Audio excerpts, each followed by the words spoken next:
गई हैं तो फिर रसोई के दरवाजे पर पीठ घुमाकर वो कौन औरत खड़ी है। लखनऊ का चौक, उस बूढ़ी औरत की हंसी को मैं आज तक नहीं भूल पाया। मेरी ही पुश्तैनी हवेली में एक साया छुपा था, जिसका पता मुझे तब चला जब मेरी बचपन की दोस्त मुझसे मिलने आई। तो आइए देखें कि आगे और क्या क्या हुआ इस कहानी में। लखनऊ की पुरानी गलियों में कई ऐसे राज दफन हैं जिन्हें लोग अक्सर नज़रअंदाज कर देते हैं। आज मैं आपके साथ एक ऐसा ही खौफनाक अनुभव शेयर करने जा रहा हूँ जिसने भूतों पर मेरे अविश्वास को हमेशा के लिए तोड़ दिया।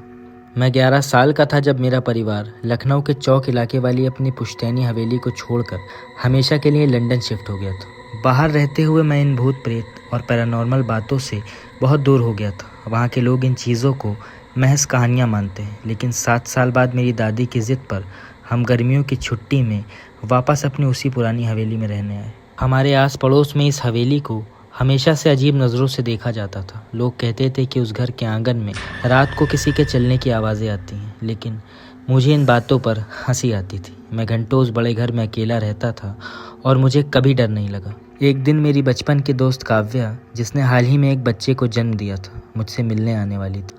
मेरी दादी बहुत खुश थी और उन्होंने कहा, मैं चौक के बाज़ार से कुछ ताज़ा मटन और कबाब ले आती हूँ, आज बच्चों के लिए अच्छा खाना बनाऊंगी। दादी के जाने के बाद हवेली में सिर्फ मैं और वो सन्नाटा था। करीब 15 मिनट बाद काव्या आई। उसका बच्चा उसकी गोद में गहरी नींद में सो रहा था। मैंने उससे कहा कि वो बच्चे को अंदर वाले बेडरूम में सुला दे ताकि हमारी बात करने से उसकी नींद न टूटे। जब बच्चा सो गया तो हम बाहर बैठक में आ गए। हमारी बैठक से एक लंबा दालान सीधा पुरानी रसोई की तरफ जाता था। काव्या सोफे पर बैठी ही थी कि अचानक वह झटके से खड़ी हो गई। उसकी नज़रें दालान के पार उस धुंधली सी रसोई पर टिकी थी। उसने धीमी सी आवाज़ में कहा, मैं दादी के पैर छू के आती हूँ। मैंने मुस्कुरा कर कहा, पागल हो क्या, वो तो बाजार गई हैं, अभी आधे घंटे तक नहीं आएंगी। काव्या ने मेरी तरफ ऐसे देखा जैसे मेरे चेहरे पर कोई भयानक चीज़ रेंग रही हो। उसकी आवाज़ काँप रही थी। अगर दादी बाजार गई हैं तो फिर रसोई के दरवाजे पर पीठ घुमाकर वो कौन औरत खड़ी है। Thanks for watching my video.